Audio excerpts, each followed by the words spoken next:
இன்றைக்கு அதிமுக என்ன பண்ணுவோம்னா அவங்களுக்கு விஜய் வேணும். விஜய் வந்தால் நிச்சயமாக கிரவுண்ட் லெவலில் ஒரு பெரிய மாற்றம் இருக்கும்னு அவங்க நம்புறாங்க, ரொம்ப தீவிரமாக நம்புறாங்க.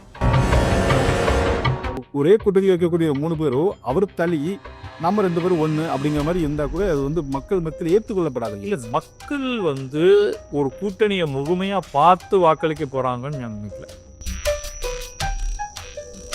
விஜய் நான் ஒரு கிங் மேக்கர், பவன் கல்யாண் ரோலை பண்ணுறதுக்கு விஜய் தயாராக இல்லை. அரசியல் மாறும், பயங்கரமாக மாறும். அவர் முதல்வர் ஆகிறதுக்கான வாய்ப்பு துளி கூட இல்லை. இன்ஃபேக்ட் அவர் தனியாக நின்னா அல்லது அவரோட கூட்டணியை ஃபார்ம் பண்ணா ஒரு இடத்தையும் ஜெயிக்க முடியுமா, ஈவன் அவரே நின்னா அவருடைய தொகுதியை ஜெயிக்க முடியுமாங்கிறதே எனக்கு சந்தேகம். இவர் எந்த பக்கம் போறாரோ அந்த பக்கத்துக்கு ஒரு பெரிய பூஸ்ட்.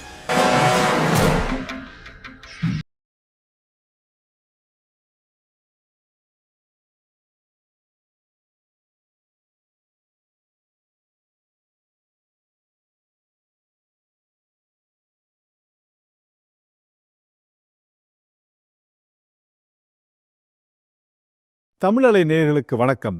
தமிழ் அலையின் கேள்விக்கு என்ன பதில் என்ற நிகழ்ச்சியில் இன்று நம்மோடு கலந்திருப்பவர் அரசியல் விமர்சகர் பத்ரி சேஷாத்ரி. வணக்கம் சார். சார், அதிமுக பாஜக கூட்டணிக்கு விஜய் வருவார் அப்படின்னு சொல்லி ஒரு பேச்சுவார்த்தைகள் எல்லாம் போயிட்டு இருக்கு. அதிமுக தரப்புலேருந்து பேசுறாங்க, பாஜக தரப்புலேருந்து பேசுறாங்க. இந்த நிலையில தாலுகா மாநாட்டில் விஜய் தான் முதலமைச்சர் அப்படின்னு சொல்லி ஒரு தீர்மானத்தை நிறைவேற்றுறாங்க. இது எதை காட்டுது சார்? ஒருவேளை அவர் தன்னுடைய கூட்டணிக்கு போவாரா, இல்லை தன்னுடைய கட்சி மூலமா முதலமைச்சரா ஆகிறதுக்கான பணியை செய்வாரா, இல்லை கூட்டணி பேரத்துக்காக இது பேசப்படுகிறதா சார்? இதில் நிறைய கன்ஃபியூஷன் இருக்கு. முதல்ல இந்த 3 பேர் சொன்னதுல ஃபர்ஸ்ட் நம்ம பாரதிய ஜனதா எடுத்துப்போம். ரொம்ப தெளிவா பாரதிய ஜனதா கொள்கை எதிரி அப்படின்னு சொல்லிட்டாரு. ஓகே, ஆனா பாரதிய ஜனதா தரப்புல இருந்தும் விடாம விஜய் எங்களோட சேர வேண்டும், நாங்கள்லாம் யாரெல்லாம் திமுகவுக்கு எதிரானவர்கள் இருக்காங்களோ அவர்களெல்லாம் ஓரணின்னு சேர வேண்டும் அப்படின்னு திரும்ப திரும்ப திரும்ப பாரதிய ஜனதா மட்டும்தான் சொல்லிட்டு இருக்கு. அது கட்டாயமா நாங்கள் பாரதிய ஜனதாவோட கூட்டணி இல்லை அப்படிங்கிறத வெளிப்படையா கட்சி பேரை அறிவிச்சு சொல்லிட்டார். ஆனா அவர் அதிமுக விஜய் குறிப்பிட்டு எந்த விதத்திலையும் திட்டலை. அப்படி இருந்தாலும் அது ரொம்ப மேலோட்டமாக இருக்கும். அதே மாதிரிதான் அதிமுகவும் விஜயை எந்த விதத்திலையும் குறிப்பிட்டு ஒரு ரொம்ப ரொம்ப ரொம்ப அதாவது கிரிட்டிசிசம்னாலும் ரொம்ப மைல்டா தான் இருக்கும். ஈவன் அவர் முதல்வர் வேட்பாளர் இவர் தான், இதைத்தான் நாங்கள் அறிவிச்சு மாநிலம் முழுக்க சுற்றுப்பயணம் செய்ய போறோம் அப்படின்னப்ப கூட திமுக இடைந்து கடுமையாக எதிர்ப்பு வந்தது. அதிமுக ஒரு வாரத்தை எதிர்ப்பு நான் பார்க்கல. அது யாரும் கேட்டாங்களா இல்லை யாரும் சொல்ல விட்டாங்களா, அது ரொம்ப ஒரு முக்கியமான இதுவாக அவங்க யாரும் எடுத்துக்கல. யாரும் இவங்க அதிமுக கிட்ட கேட்டாங்களா, அவங்க அதுக்கு சரியா பதில் சொன்னாங்களா, என் பார்வைக்கு எதுவுமே வரல. அதாவது இலவ காத்த கீழ் மாதிரி காத்துட்டு இருக்காங்கன்னு சொல்லலாமா சார்? நிச்சயமா. அதாவது ஐடியலி இன்றைக்கு அதிமுக என்ன பண்ணுவோம்னா, என்ன பண்ணிருக்கணும், என்ன பண்ணும், இப்ப இனிவரைங்க எப்படி அவங்களோட டைரக்ஷன் இருக்கும்னா, அவங்களுக்கு விஜய் வேணும். விஜய் வந்தா நிச்சயமா கிரவுண்ட் லெவல்ல ஒரு பெரிய மாற்றம் இருக்கும்னு அவங்க நம்புறாங்க, ரொம்ப தீவிரமா நம்புறாங்க. ஆனா இப்ப சிக்கல்ல நீங்க ஒரு பக்கமா பாரதிய ஜனதாவோட ஒரு இணைப்பு பேசிட்டீங்க. ரொம்ப பெரிய அளவுல அதை பத்திலாம் அறிவிப்பெல்லாம் கொடுத்தாச்சு. இவர் அவங்களோட இருக்க மாட்டேங்கிறாரு. அப்ப இவர் 2 பாசிபிலிட்டி இருக்கு. ஒன்று, சரிப்பா எனக்கும் உனக்கும் தான் கூட்டணி, பாரதிய ஜனதாவை பத்தி எனக்கு கவலை இல்லை, நான் அவங்களோட மேடையில் இருக்க மாட்டேன், அவங்க பக்கத்துல நிற்க மாட்டேன், அவங்க என் வீட்டுக்கு வரக்கூடாது, நான் அவங்க வீட்டுக்கு போக மாட்டேன், எனக்கு உனக்கு மட்டும்தான் உறவு. நீ உங்ககிட்ட நம்ம பேசின இப்ப 150 எனக்கு நீதியெல்லாம் அப்படின்னு வச்சுக்கோ, நீ அது என்ன உங்களுக்கு 5 பத்து கொடுத்தா பரவாயில்ல, அதுதான் நான் கவலைப்பட மாட்டேன் அப்படின்னு விஜய் சொல்லலாம். இல்லை சார், அது ஒரு சரியான இணைப்பா இருக்குமா சார்? இருக்காது. என்னன்னா இல்ல, ஒரே கூட்டணி வைக்கக்கூடிய 3 பேரும் அவர் தள்ளி நம்ம 2 பேரும் ஒன்று அப்படிங்கிற மாதிரி இருந்தா கூட அது மக்கள் மத்தியில் ஏற்றுக்கொள்ளப்படாது. இல்ல, மக்கள் ஒரு கூட்டணியை முழுமையா பார்த்து வாக்களிக்க போறாங்கன்னு நான் நினைக்கல. இப்ப இன்றைக்கு விஜய்க்காகன்னு ஒரு பெரிய வாக்கு வங்கி வந்துருந்துச்சு. அது எத்தனை பர்சன்டேஜ்ங்கிறதெல்லாம் கேள்வி இருக்குமே தவிர அந்த வாக்கு வங்கி வந்துருச்சு. ஏதோ ஒரு எண்ணிக்கை. அவங்க விஜய் என்ன பண்ண போறாரோ அப்படின்னு பாக்குறதுல குறியா இருக்காங்க. அவங்களுடைய விருப்பம் அவர் முதல்வரானா சினிமாவில் நடக்கிற மாதிரி ஒரு சொடுக்கு போட்டு தேசத்தையே சொர்க்கபுரி ஆக்கிடுவாங்கன்னு நினைக்கிறவங்க ரொம்ப எளிமையான மக்கள். மக்களை வந்து என்னைக்குமே நம்ம ரொம்ப கேலி பண்ணக்கூடாது. எங்க பிரச்சனை வரும்னா யாராவது 4 பத்திரிகையாளர்கள் தான் போய் கேட்பாங்க, நீங்க முதல்வரா, அவர் முதல்வரா, அவர் இப்படி சொல்றாரு, அவரை கொண்டு போய் இவர்கிட்ட பேசுங்க, இங்க இருக்கிற சில முன்னாள் அமைச்சர்கள் தலைவர்கள்ட்ட போய் பேசுங்க, என்னங்க இப்படி சொல்றாங்க, அப்போ இங்க விஜய்க்கு பக்கத்துல இருக்கிற 2 பேர்கிட்ட போய் பேசுங்க, இப்படி சுத்தி சுத்தி சுத்தி சுத்தி குழப்பத்தை ஏற்படுத்துறாங்க. அதனால வெளியே வராம சத்தமே போடாம இருப்போம் அப்படிங்கிறது ஒரு பாசிபிலிட்டி. அதுல பாரதிய ஜனதா என்ன பண்ண போறாங்க, அது ரொம்ப ரொம்ப முக்கியமாயிருது.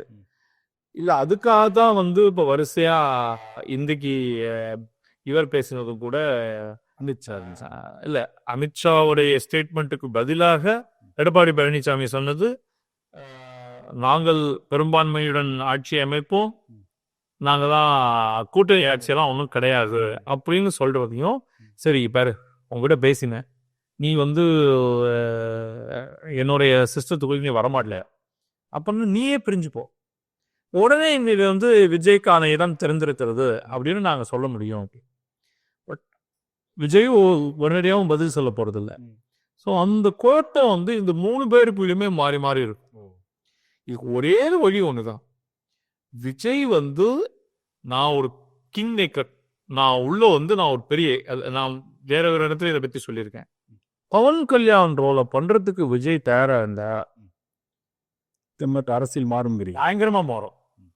சரி, பாரதிய ஜனதா அந்த கொள்கை எதிரி அதெல்லாம் அது மாதிரியானதெல்லாம் பேசாம, இவர் அவங்களும் இருக்காங்க, நானும் இருக்கேன், அவங்கள வச்சு நான் திட்டமாட்டேன், அவங்க என்னை பத்தி திட்டமாட்டாங்க, மேடையில் உட்காந்துருப்போம், நாங்க ஒரு வலுவான ஒரு கூட்டணி அப்படின்னு நாங்க சொல்லிட்டு போயிடுவோம். இது அரசியல் கூட்டணி, கொள்கை கிள்கை அதெல்லாம் எங்களுக்கு முக்கியம் இல்லை.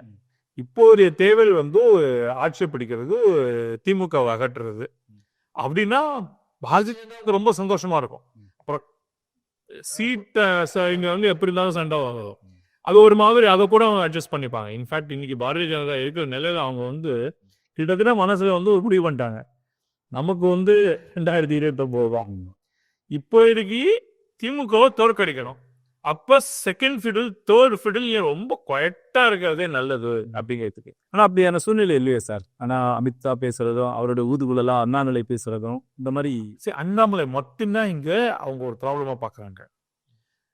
அமித்ஷா வந்து அப்பப்போ போகிறப்ப ஒரு ஸ்டேட்மெண்ட் தான் சொல்றாரு, அவர் உண்மையிலுவே இதெல்லாம் அனலைஸ் பண்ணி லாங் டேர்ம் அனாலிசிஸ்ல பாரதிய ஜனதாவுக்கு எது நல்லது, இந்த கூட்டணி வந்து இப்படி இருக்கணுமா, வேற மாதிரி இருக்கணுமா, அந்த கூட்டணி ஆட்சியாக இருக்கணுமா, அல்லது தனிப்பெரும்பான்மையில வந்தா இவங்க ஆட்சி அமைச்சுக்கலாம்னா, அதை பத்திலாம் அவர் ரொம்ப டைம் செலவு பண்ணதா தெரியல. விஜய் என்ன நினைக்கிறாரு, என்ன செய்ய போறாருங்கிறதா பிரச்சனை. அதான் சார், விஜய் வந்து தன்னை முதலமைச்சர் வேட்பாளர்னு அறிவிக்கிறது வந்து அவர் வந்து உண்மையிலேயே முதலமைச்சர் வேட்பாளருக்காக பெறாதா, இல்ல சீட்டை இன்க்ரீஸ் பண்றதுக்காக தன்னை முதலமைச்சர் வேட்பாளர் சொல்றாரா? என் பார்வையில் அவர் முதல்வர் ஆகிறதுக்கான வாய்ப்பு துளி கூட இல்லை. இன்ஃபேக்ட் அவர் தனியா நின்னா அல்லது அவரோட கூட்டணியை ஃபார்ம் பண்ணா ஒரு இடத்தையும் ஜெயிக்க முடியுமா, ஈவன் அவரே நின்னா அவருடைய தொகுதியை ஜெயிக்க முடியுமாங்கிறதே எனக்கு சந்தேகம் இருக்கு. ஏன்னா அவருடைய வாக்கு சதவீதம் வந்து ரொம்ப பரவலாக பிரிந்து, அவர் வந்து ஒரு காஸ்ட் குரூப் கிடையாது. இங்க ரொம்ப கஷ்டப்பட்டு ரிலிஜியஸ் குரூப், கிறிஸ்டியன் சப்போர்ட் அப்படி இப்படிங்கலாம் சொன்னாலும் அவங்க கன்னியாகுமரி சைடில் கொஞ்சம் ஜெயிக்க வைக்கக்கூடிய ஒரு இடத்துல இருப்பாங்கன்னதும், அந்த ஓட்டுல கணிசமானதும் காங்கிரஸுக்கும் டிஎம்கேக்கும் இருக்கு, ஷேரிங் நிறைய காங்கிரஸ்க்கு இருக்கு அந்த பகுதியில. அப்ப அதை வந்து இது அப்படியே பிளாக்காலாம் எடுக்கலாம் முடியாது. இப்ப பரமா விடக்கூடிய வாக்குல நீங்க வந்து ஒரு ஓட் கட்டர் அப்படின்னு வார்த்தை அந்த வட இந்தியாவில் பயன்படுத்துற மாதிரி இவர் அதோ ஒரு செயலாக செய்யலாமே தவிர, இவரால் வந்து இடங்களை பெற்று ஆட்சி அமைக்கிறதுங்கிறத சாத்தியமே இல்லை. ஆனால் இவர் எந்த பக்கம் போறாரோ அந்த பக்கத்துக்கு ஒரு பெரிய லிஸ்ட். ஏன்னா நம்ம வந்து உண்மையே நீங்க கிராஸ் ரூட்ஸ் 2011 இதே மாதிரி தான் சார் விஜயகாந்த் பேசப்பட்டாரு. அவர் வந்து 2க்கும் சில வித்தியாசங்கள் இருக்கிறது நான் பார்க்குறேன். இப்போ விஜயகாந்த் என்ன சொன்னார், உங்களுக்கு 2 ஆப்ஷன் தான் இருக்குது, நான் தான் 3வது ஆப்ஷன் அப்படின்னு சொன்னார். 2 பேரையும் அவர் வந்து ஒரே மாதிரியாக வைத்து திட்டினார். நான் ஆஸ் அ பொலிட்டிக்கல் ஆப்ஷனா இவங்க இல்லை நான் தான் அப்படின்னு சொன்னார். ஆனால் நீங்கள் ரொம்ப ஒரு ஒரு சொபிஸ்டிகேட்டட் கேம்பெயினா அப்படின்னா அதெல்லாம் கிடையாது. ரொம்ப எளிமையானது தான். அவருடைய செயல் திட்டம் என்ன, நீங்கள் என்ன பண்ண போறீங்க, எப்படி பண்ண போறீங்க அப்படிங்கிற கேள்வியெல்லாம் நீ கேட்கறதுக்கு யாருமே இல்லை. ஒரு கேட்டிருந்தாலே ஒரு பெருசாக பதில் சொல்லியிருக்க முடியாது. ஆன் த அதர் ஹேண்ட் இப்போ இன்னைக்கு பார்க்குறீங்கன்னா இவர் வந்து 2 காவிரிகளும் அப்படின்லாம் திட்டவே இல்லை. அவர் டாக்டர் டிஎன்கே தான் மொத்ததாக்கம்ன்றார். அது வேற அரசியல் எதிரி, ஒரு கொள்கை எதிரி. அப்படியே கொள்கை எதிரின்னு சொல்றவங்க தமிழ்நாட்டில் பெரிய எந்த ஒரு பெரும் தாக்கத்தையும் செய்யக்கூடிய ஒரு நிலையில உள்ள. ஓகே, அப்ப அப்படி இருக்கும்போது இவர் நேச்சுரலி இவர் வந்து 2 பேருக்கும் நடுவில் எல்லாம் இல்லை. லீனிங் டுவர்ட்ஸ் ஏடிஎம்கே ரொம்ப தெளிவா தெரியுது. குறைஞ்சபட்சம் டிஎம்கே அதோட ஏடிஎம்கே வச்சு திட்டலை அப்படிங்கிறது தெரியுது. அந்த கணக்கிலேருந்து பார்க்கும்பொழுது இவர் வந்து ஒன்று நியூட்ரலாக இருக்கலாம், அல்லது ஏடிஎம்கே பக்கம் போகலாம். இந்த அதர் பார்ட் டிஎம்கே பக்கம் போவார் அப்படிங்கிறதுக்கு வந்து வாய்ப்பு இல்லை அப்படின்னு மட்டும்தான் நம்ம இன்றைக்கு சொல்ல முடியும். அப்போ சார் உங்களுடைய ஸ்டேட்மெண்ட்லேருந்து நான் புரிஞ்சுக்கிட்டது வந்து சீட்டுக்காக தான் முதலமைச்சர் அப்படின்னு எடுத்துக்கலாம் இல்லையா? அப்படியே எடுத்துக்கலாம். சீட்டுக்காகத்தாங்கிறத விட அதற்கும் வாக்குகளுக்காக நீங்கள் ஃபர்ஸ்ட் ஃபைட் வந்து அந்த மக்களுடைய மைண்ட் ஸ்பேஸ் அப்படின்னு சொல்லுவாங்க இல்லையா, அதை நீங்க கவரணும். அப்ப ஒவ்வொரு தெருமுனையிலையும் நின்று அவருடைய வாக்கு பெரும்பாலும் இளைஞர் வாக்கு. அவங்களுக்கு வந்து இந்த டயர்டு பாலிடிக்ஸ் வந்து பிடிக்கல. ஏன் பிடிக்கல, அவங்க என்ன எதிர்பார்க்குறாங்கிற கிளாரிட்டி நமக்கு இல்லை. ஆனால் நீங்க வந்து ஒரு சின்ன சின்ன சின்ன குரூப்பா இளைஞர்கள் பேசிட்டு இருக்கிற இடத்துல போய் பார்த்தீங்கன்னா அவங்க எல்லாம் வந்து இந்த விஜய் கட்சிக்கு போயிடலான் இருக்கேன் அப்படின்னு விருப்பம் மக்கள் பேசுறதை பார்க்கலாம். அவங்க எங்க பார்த்தாலும் போஸ்டர்ஸ் போட்டிருக்காங்க ஒரு ஏரியாலையும். அது அவங்களாவே வச்ச போஸ்டர், ஹோர்டிங், பேனர் அப்படின்னு தெரியுது. யாரோ காசு கொடுத்து வைப்பாங்க அப்படின்னு. கட்சியில சேரலாம்னு பாக்குறேன்னு நான் எங்காவது கூட பல இடங்கள்ல அப்படின்னு சொல்றீங்க. கட்டாயமா அதோட எண்ணிக்கை தான் தெரியல. போஸ்டர்ஸ் ஆளுக்கு ஒரு நம்பர் சொல்லலாம். எனக்கு வந்து நான் வந்து வெறும் அனெக்டோட்டல் புள்ளி விவரவியல்ல வந்து என்ன சொல்லுவாங்கன்னா, இந்த மாதிரி காதல கேட்கறது இதெல்லாம் வச்சுக்கிட்டு நீங்க ஒரு ஐடியா ஃபார்ம் பண்ணக்கூடாதுன்னு. நான் ஒரு ஐடியா ஃபார்ம் பண்ணலாம். ஆனால் இதெல்லாம் வந்து ஒரு ஸ்ட்ராங் பாயிண்ட்ஸ் அப்படிங்கிறதுக்கு ஒரு ஒரு என்டையர் குடியிருப்பு, அந்த குடியிருப்புல வேலை இருக்கிறவங்க வீடுகளில் வேலை செய்யறது அம்மா அவங்கள்ட்ட பேசும்பொழுது நாங்கள் எங்களுடைய எல்லாருமே வந்து ஒட்டுமொத்தமாக அவங்க டிஎம்கேக்கு தொடர்ந்து ஓட்டு போடக்கூடியவர்கள் குடும்பம். அதுவும் ரொம்பலாம் யோசிக்க மாட்டேன். நாங்கெல்லாம் சேர்ந்து அந்த கம்யூனிட்டினே இந்த இடத்துல ஜாபியை சொல்லலாம். அந்த பிரபத்திரவுன்னு வச்சுங்களேன், அவங்க மொத்தமா டிஎம்கேக்கு ஓட்டு போட்டுட்டு இருந்தாங்க. இப்ப பசங்க எல்லாம் பேசிக்கிறாங்க, நம்ம மொத்தமா வந்து நம்முடைய ஓட்டை விஜய்க்கு சேரணும்னு. அதனால நாங்க மாறிட்டோம். சொன்ன வார்த்தையை நான் அப்படியே சொல்றேன், நாங்க மாறிட்டோம் அப்படின்னு.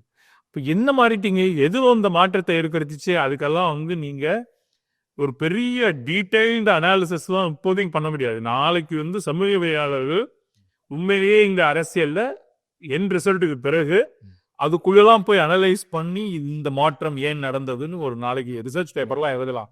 அப்படி இன்னைக்கு நம்ம பார்க்கும்போது நான் இங்கெல்லாம் ரொம்ப என்னமா பார்க்கறது, எனக்கு வெரி லிமிட்டட் இன்ஃபர்மேஷன். நான் அவரும் சென்னையிலேருந்து பேசுறேன். மெட்ரோபாலிட்டன்ல பல்வேறு இடங்கள்ல பேசுறத வச்சு ஏன் காது அது நான் வந்து தெருவுலலாம் அலைஞ்சிட்டு இருக்கிற ஒரு ஜேர்னலிஸ்ட் கிடையாது. ஒரு 7, 8, 9 இடங்களுக்கு முதல்ல நான் வந்து அங்கங்க இதுக்காக இல்லை, அப்படியே ஒரு எழுச்சிகளுக்கு பேசும்போது நம்ம அப்படியே நின்று 5 நிமிஷம் இருந்து என்ன சொல்றாங்க அப்படின்னு கேட்கும்போது இந்த மாதிரி கிளியரா ஃப்ரெஷ்ஷாக தெரியுது. ஃப்ரெஷ்னா எப்படின்னா, நான் இந்த கட்சியில் இருக்கேன்ப்பா, நீ இந்த கட்சி பிடிக்கலப்பா, நான் இந்த கட்சியிலிருந்து மாறிடுறேன் அப்படின்னு சொல்லல. இளம் வாக்காளர் இளம் வாக்காளர் இதுவரைக்கும் அரசியல்ல நேரடியாக தங்கு தராத ஒருத்தர் நான் சேர போறேங்கிறாரு, நான் வாக்களிக்க போறேங்கிறாரு. அப்ப அதுதான் வந்து இந்த இடத்துல ஒரு இன்ட்ரெஸ்டிங் பினாமினன். நமக்கு பிடிக்குது பிடிக்கல, நீங்க நான் என் கருத்து உங்க கருத்து அது எல்லாத்தையும் தள்ளி விட்டுட்டு நம்ம பேசுறது இந்த இடத்துல என்ன ரியாலிட்டி நடக்குது, கிராமங்கள்ல இது எப்படி நடக்குதுங்கிறது எனக்கு தெரியாது. நீங்க சொல்றது மெட்ரோபாலிட்டன் சிட்டி. அப்போ நான் வெறும் சென்னை, நான் திருச்சியை சொல்லத, கோயம்புத்தூரை சொல்ல, இன்னும் அங்க நான் அந்த அளவுக்கு போய் நின்று கவனிச்சு அதெல்லாம் பண்ணல. வெறும் சென்னையில, அதான் வெவ்வேறு இடங்கள்ல சென்னையில ஒரே ஒரு சின்ன சர்க்கிள் இல்லை. இங்க போகும்போது அங்க, அங்க போகும்போது அங்க, அங்கங்கன்னு ஒரு north to south Chennai across and central Chennai ஒரு லார்ஜ் ஸ்வேத்துல அங்கங்க நிற்கும் போது கேட்டதை வச்சு நான் சொல்றேன். Thank you sir. நன்றி.